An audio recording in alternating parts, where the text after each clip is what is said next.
اب کوئی شخص کوئی اور راستہ اختیار کرنا چاہے تو اللہ کی بارگاہ تک جا سکتا ایک راستہ صرف حضور کی غلامی کرو، نبی کریم سے جڑ جاؤ، رسول پاک کی اداؤں کو اپناؤ۔ میں آپ سے عرض کروں، ہمارے زمانے میں نا ایک ڈھیر سارا طبقہ ہے جو سیانے لوگوں کا ہے، سمجھدار لوگوں کا۔ اب میرے جیسا آدمی تو بات کرتا ہے تو ذرا ٹھہر ٹھہر کے سوچ سمجھ کے، اس لیے کہ دور بڑا سمجھدار ہے۔ اب تو میرے بھائی یہ ہمیں تو صرف یہی موقع ملتا ہے محفل میں تقریر کرنے کا، باقی تو سارا دن سنتے ہی ہم تقریریں، یعنی جو ملتا ہے وہ 15 18 20 اس کے پاس ضرور باتیں ہوتی ہیں، اور پھر مختلف قسم کے لوگ مختلف اینگل سے رائے بھی دیتے ہیں، مشورہ بھی دیتے ہیں، کچھ کہنے کو بھی کہتے ہیں۔ تو یہ دور ہے ہمارا جس میں بڑے سمجھدار، معاملہ فہم، بلکہ اب تو کسی شخص سے بات کریں تو ایسا لگتا ہے اسے پاکستان کی حکومت کا ہی نہیں، اسے تو عالمی حالات کا بھی پتہ ہے۔ لوگ تو دنیا کی بات بتا دیتے ہیں، تو پھر بندہ کئی دفعہ بڑا ڈر کے بات کرتا ہے کہ یارو کو اتنی دور تک زمانہ نکل گیا۔ اب اس سمجھداری کو جب ہم اپنے ذہن میں بٹھا لیتے ہیں نا، میں سمجھدار ہوں، تو پھر بعض اوقات نا الجھ بھی جاتے ہیں۔ آپ کو پتہ ہے بڑے بڑے لوگ بھی بعض اوقات گمراہ ہو جاتے ہیں، اللہ محفوظ فرمائے۔ تو بڑے بڑے لوگ، یا آج کسی آدمی سے آپ بات کریں تو کہتے ہیں یار میں نے کسی کی بات ہی سننی ہے، کیا ہو گیا، میں بڑا مضبوط ہوں، میں سنوں تو مجھے کچھ بھی نہیں ہوتا۔ ہم نا فکری انتشار کا شکار اس وقت ہوتے ہیں جب ہم نظریاتی طور پر اس کی بھی سنتے ہیں، اس کی بھی سنتے ہیں، فلاں کی بات بھی ہمارے کانوں میں گونجتی ہے، فلاں کی بات بھی گونجتی ہے، اور پھر اس طرح کا ماحول ہوتا ہے کہ کسی کا کچھ نہیں جاتا۔ جو آدمی ذہنی طور پر کسی بھی انتشار کا شکار ہوتا ہے وہ خود سب سے زیادہ تکلیف میں مبتلا ہوتا ہے۔ وہ آزمائش، وہ کیا کہتے تھے امام غزالی، فرماتے تھے اے اللہ مجھے دیہات کی بوڑھی اور ان پڑھ عورتوں جیسا ایمان عطا کر دے، مکان کچے عقیدے پکے، جو بات وہ مضبوط طے شدہ۔ یہاں تو آپ یقین کریں اسٹیج پر بڑی تگڑی بات کرنے والے آدمی کے ساتھ بھی جب تنہائی میں گفتگو ہوتی ہے تو بعض اوقات کمزور بات کر دیتا ہے، جو نقصان کا باعث ہوتی ہے۔ اسے نہیں پتا ہوتا کہ میں 6 لوگوں میں بات کر رہا ہوں صرف۔ آپ ایک آدمی کو بھی اگر الجھا دیتے ہیں تو معاملہ اور ہوتا ہے۔ ختم نبوت کا ایک معنی یہ یاد رکھنا کہ معرفت الہی کا ایک ہی ذریعہ ہے اور وہ ذات رسالت مآب ہے۔ اس کے علاوہ آپ کو نہ کہیں قرار آ سکتا ہے، نہ ذہن آسودگی پا سکتا ہے، نہ کوئی اور رستہ ہے انسان کو مقصد حیات سے آگاہ کرنے والا۔ نبی پاک علیہ السلام نے نا حضرت عمر فاروق کے علم کی عظمت خود بیان فرمائی ہے، خود بیان فرمائی۔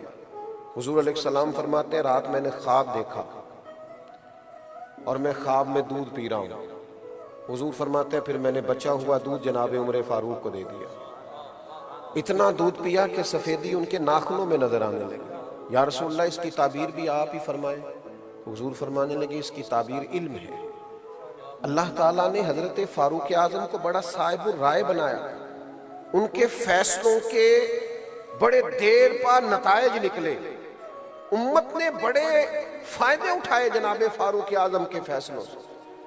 اور حضور علیہ السلام نے فرمایا عمر کی زبان پر تو حق بولتا ہے، یعنی اس شخص، ایسا شخص جس کی تائید میں قرآن مجید کی آیات کا نزول ہو۔ اتنا بڑا آدمی، یہ نوجوان زیادہ غور کرے میری بات پر، اتنا سمجھدار آدمی، معاملہ فہم، زیرک، جنہوں نے 22 لاکھ مربع میل پہ حکومت کی تو عوام کے جو باریک مسائل تھے نا، یعنی حضرت فاروق اعظم لوگوں کی ڈیوٹی نہیں لگاتے تھے۔ جب آپ مجاہدین کو جہاد کے لیے بھیجتے تھے نا، یہاں ہم سب سے زیادہ جن لوگوں کا نقصان کرتے ہیں وہ ہمارے کارکن ہوتے ہیں۔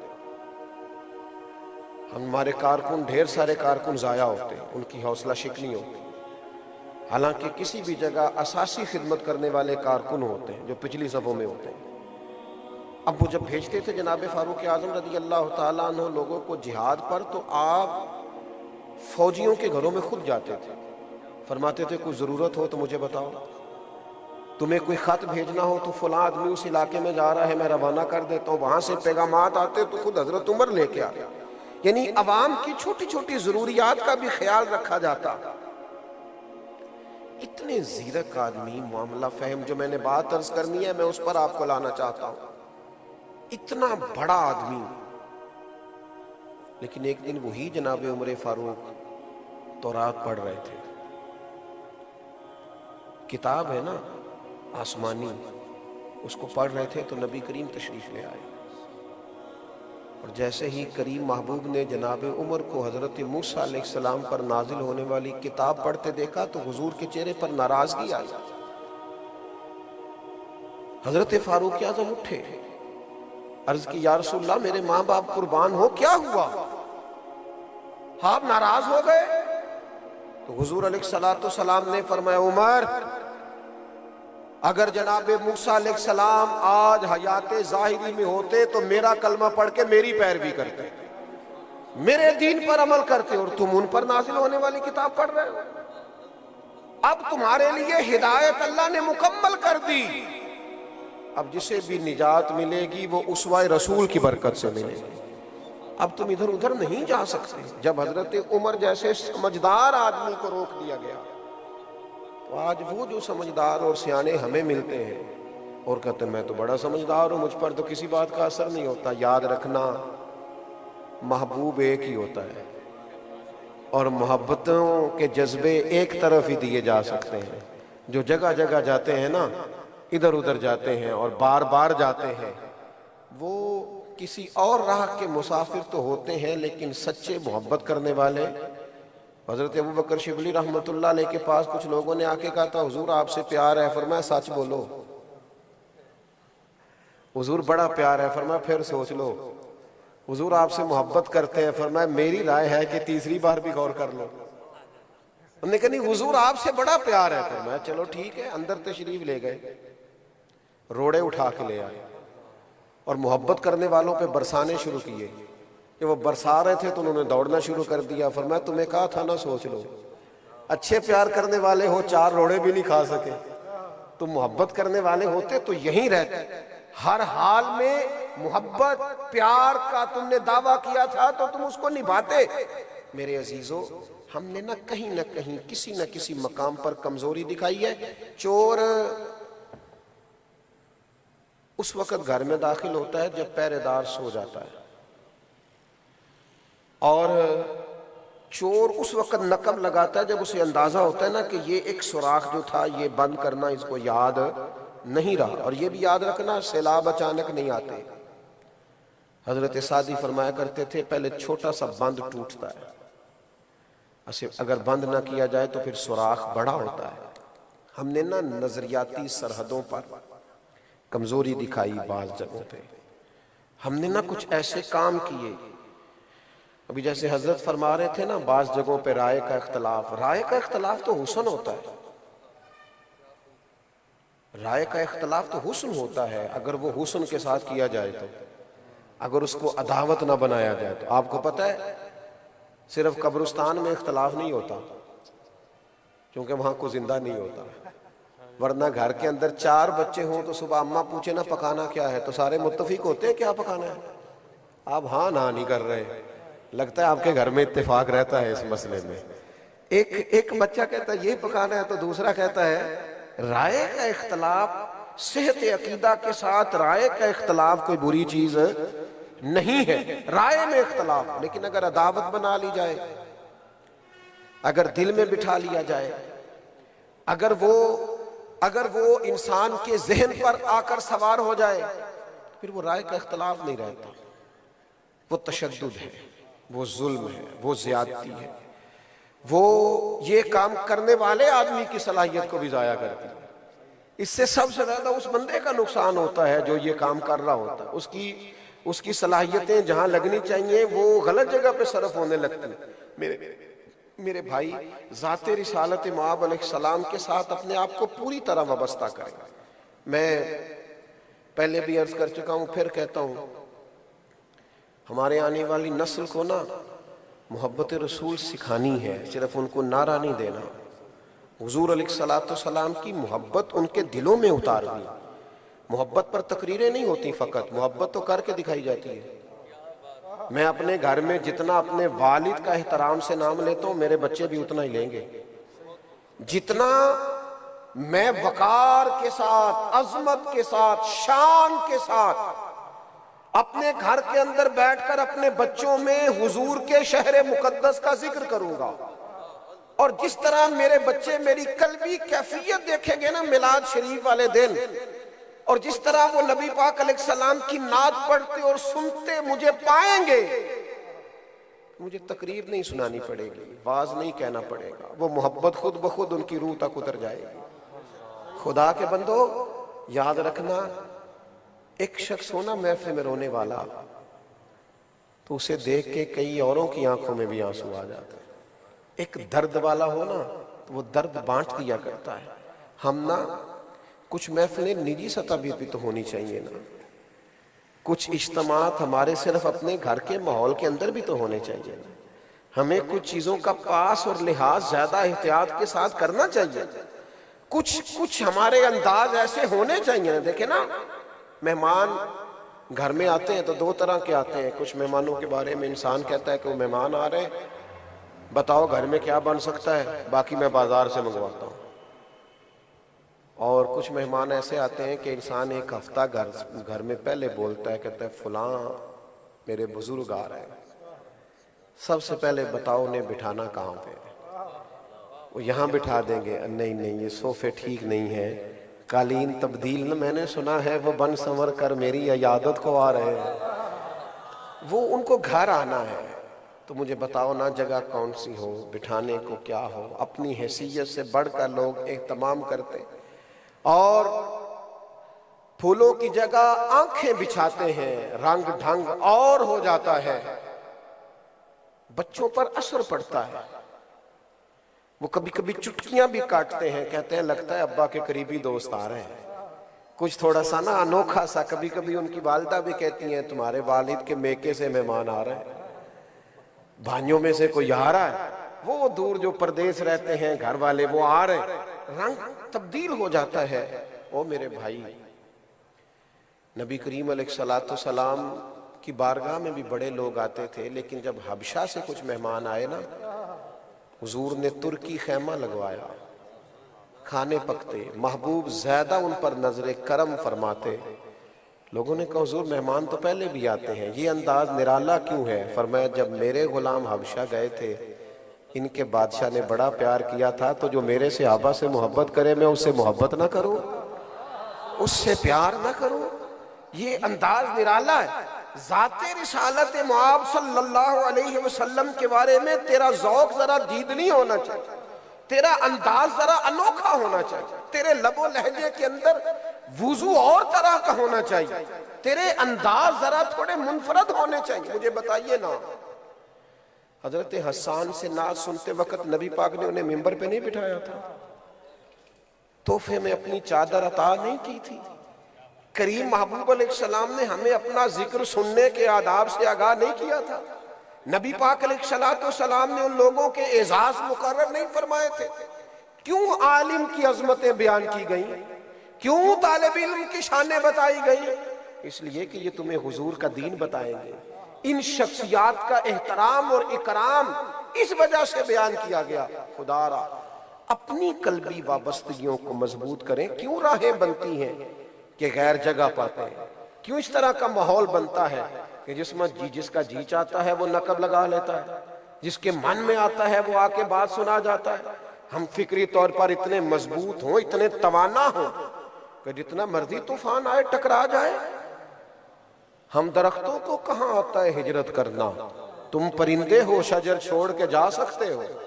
کچھ لوگ پرندوں کی مانند ہوتے ہیں، آتے جاتے رہتے ہیں، لیکن کچھ شجر ہوتے ہیں جتنے مرضی طوفان آئے برداشت کرتے ہیں، اتنی مرضی آندھیاں آئیں وہ جھیلتے ہیں، جتنا مرضی ان کے قریب سے تیز آواز والی گاڑیاں گزرے وہ جگہ نہیں چھوڑا کرتے.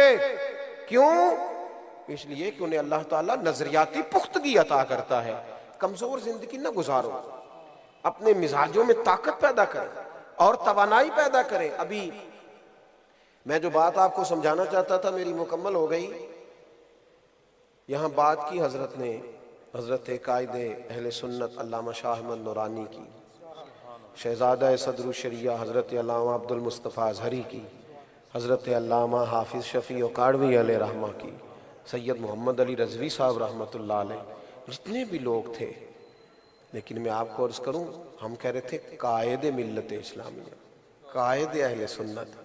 اس کا معنی یہ ہے کہ جن کے وہ قائد تھے وہ بھی تو ایک جماعت ان کے ساتھ تھی نا.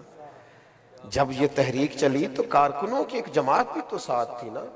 ایسے لوگ میں نے جماعتوں میں دیکھے ہیں کہ جو سینہ تان کے قائدین کے سامنے کھڑے ہو جاتے ہیں کہ ہم سے گزرو گے تو آگے جاؤ. ان لوگوں کا بھی بڑا کردار ہوتا ہے، اگرچہ ان کے نام تو منظر عام پر نہیں آتے، لیکن تحریکوں میں جتنی جان یہ لوگ بھرتے ہیں، جتنی طاقت یہ لوگ خرچ کرتے ہیں، جتنی توانائی یہ فراہم کرتے ہیں، اس کا بھی کوئی نعم البدل نہیں ہے. پر میں کس تکلیف سے آپ کے ساتھ یہ بات کروں. کبھی تو ایسا ہونا کہ جس کو 30 سال ہو گئے ہیں مسجد میں فجر کی اذان دیتے اور جھاڑو دیتے، کبھی تو ایسا ہو ہم اسے میلاد کی محفل کی صدارت میں بٹھا دیں. ہو نہ کبھی ایسا کہ اس کارکن نے بڑی خدمت کی ہے، گرچہ غریب ہے پر حضور کی محبت میں بڑا امیر ہے. کبھی لائیں نا ان لوگوں کو بھی سامنے، کبھی تھوڑا سا حوصلہ افزائی اس رنگ میں بھی کرے نا، کبھی اس طرح کا مزاج بھی تو بنائے نا. آپ کی تو محفل بڑی حسین ہے. ہمارے پنجاب میں تو فرنٹ سیٹ پہ بیٹھنے کے لیے ہاتھوں میں نوٹوں کی دتھی ہونا ضروری ہوتا ہے، اور جیسے جیسے وہ نچھاور ہوتی ہے عشق کا بھی پتہ چلتا ہے کہ اوپر نیچے ہو رہا ہے تھوڑا بہت. اور پھر وہ مجھے اچھی طرح یاد ہے کہ ایک محفل نعت میں ایک نعت خواں نے 2-3 دفعہ ایک صاحب کی طرف اشارہ کر کے کہا تھا کہ شعر آپ کی نظر ہے. تو وہ جب واپس جا رہے تھے تو ایک غریب آدمی ان سے کہہ رہا تھا نظر تو میری بھی ہو جانا تھی اگر میرے ہاتھ میں پیسے ہوتے، لیکن وہ پیسے چونکہ ادھر تھے تو ساری نظر ادھر ہو گئی.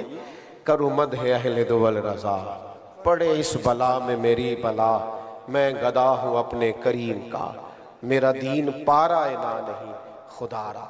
کامل وابستگی حضور کے ساتھ پیدا کریں. اور ایک آخری بات آپ سے یہ عرض کرنی ہے، اپنے بچوں کو ٹائم دیں اور یہ دیکھیں کہ ان کی ذہنی سطح پر سوال کیا ابھرتے ہیں. حوصلے سے ان کی بات سنیں، تسلی سے. اس بات میں آپ اپنے بچے کو مطمئن نہیں کر سکتے، کسی عالم کے پاس لے جائیں، لیکن آپ اس کو ڈانٹ کے چپ نہیں کرائیں. جب آپ دبا دیں گے اس کے ذہن کو تو وہ بات اور زیادہ بگڑنے کا خطرہ ہے. ہمارے بچے کیا سوچتے ہیں، کس کی بات سنتے ہیں، اس کو آپ اس کی ذہن کی سطح پر ابھرنے والے سوالات کو لیں. سیدہ خدیجہ الکبریٰ رضی اللہ تعالیٰ عنہ فرماتی ہیں محبوب سیدہ فاطمہ الزہرا رضی اللہ تعالیٰ عنہ کو گود میں بٹھاتے تھے تو سیدہ سوال کرتی، حضور جوابات ارشاد فرماتے. مصروف ترین وقت تو میرے محبوب کا ہے نا، لیکن حضور تو اپنے نواسوں کو کندھوں پر بٹھاتے تھے، ٹائم دیتے تھے. میرا اور آپ کا سب سے قیمتی سرمایہ ہمارے بچے ہیں. سب سے زیادہ انویسٹمنٹ کی اولاد پر ضرورت. انہیں ٹائم دو، ان کے ساتھ وقت گزارو، ان کے ساتھ دوستی کرو. اس طرح کا رویہ قطعاً نہ بچوں کے ساتھ رکھنا کہ وہ خوف کھائیں کہ ہماری ذرا کسی غلطی کا پتہ چل گیا تو ہمارا ابا ہماری غلطی نکالیں گے، ہر بات میں ہمیں ڈانٹا جائے گا. وہ آپ پر اعتماد کریں، اگر انہیں کوئی تکلیف پہنچا رہا ہے تو آپ کو بات بتا سکیں، سمجھا سکیں، سکھا سکیں. ہمارے بچے تکلیف میں رہتے ہیں، کئی دفعہ ہم سے بات نہیں کرتے، دکھی رہتے ہیں. ایک بچے نے مجھے ایک دن رکا دیا تھا، کہنے لگا حضرت آپ نوجوانوں کی بات کرتے ہیں، خدا را اس جمعے میں والد صاحب سے کہیے گا گھر آئیں تو تھوڑی دیر موبائل چھوڑ دیا کریں. کچھ باتیں کرنے کو جی چاہتا ہے، ان کے ساتھ کچھ کھیلنے کو من چاہتا ہے. آپ کا بچہ آپ سے فرمائش کرے. میں بہت سفر کرتا ہوں باہر، لیکن میرے بچے میرے ساتھ اٹیچ ہیں، مجھ سے بات کرتے ہیں. میں کبھی دیر سے بھی گھر جاتا ہوں تو میں کبھی اس تکلیف کے ساتھ نہیں جاتا کہ میں باہر سے بڑا پریشان آیا ہوں. میں ڈرتا ہوں کہیں وہ یہ نہ کہہ دیں کہ ہم وہ کام نہیں کریں گے جو ہمارا ابا کرتا. اتنی مشکل میں ہیں، جب گھر آتے ہیں ناراض آتے ہیں تو ہم نہیں کریں گے. میرے عزیز، ان بچوں کی ذہنوں کی سطح پر آپ زیادہ لوگ، کسی نے ایک دفعہ مجھ سے سوال کیا تھا کہ اعلیٰ حضرت نے کوئی نوجوان بھی تیار کیے؟ میں نے کہا کیے نا. ایک حجت الاسلام مولانا حامد رضا خان صاحب اور ایک مفتی اعظم ہند مولانا مصطفیٰ رضا خان صاحب. یہ 2 نوجوان انہوں نے گھر میں تیار کیے ہیں نا. اور ایسے تیار کیے ہیں کہ حامد و مصطفیٰ تیرے ہند میں ہے غلام دو.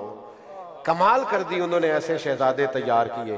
اور بڑے شہزادوں نے پھر جب آگے تیاری شروع کی حضرت حجت الاسلام نے تو حضرت محدث اعظم پاکستان جیسے لوگ تیار کر دی. اور حضور مفتی اعظم نے تو جب تیاری کی تو پھر دنیا میں انقلاب برپا کر دی. میرے عزیز آپ اپنے گھر میں بھی تو دیکھیں نا, لوگوں کے درختوں کو پانی دیتے رہنا اور اپنے سارے پودے خشک کر لینا, یہ بھی تو کوئی کمال نہیں ہے نا. کچھ تھوڑا سا اپنے بچوں کو, یہ اگر مضبوط ہو جائیں گے تو ان کی وجہ سے کئی اور لوگ بھی مضبوط ہوں گے. دعا کرتا ہوں اللہ تعالیٰ ختم نبوت مومن کے احباب کو اس کانفرنس کے انعقاد پر بہترین صلہ عطا فرمائے, ہماری حاضری کو قبولیت کا شرف عطا فرمائے. دوران گفتگو کوئی بات ایسی نکل گئی تو اللہ تعالیٰ درگزر فرمائے. وما علینا الا.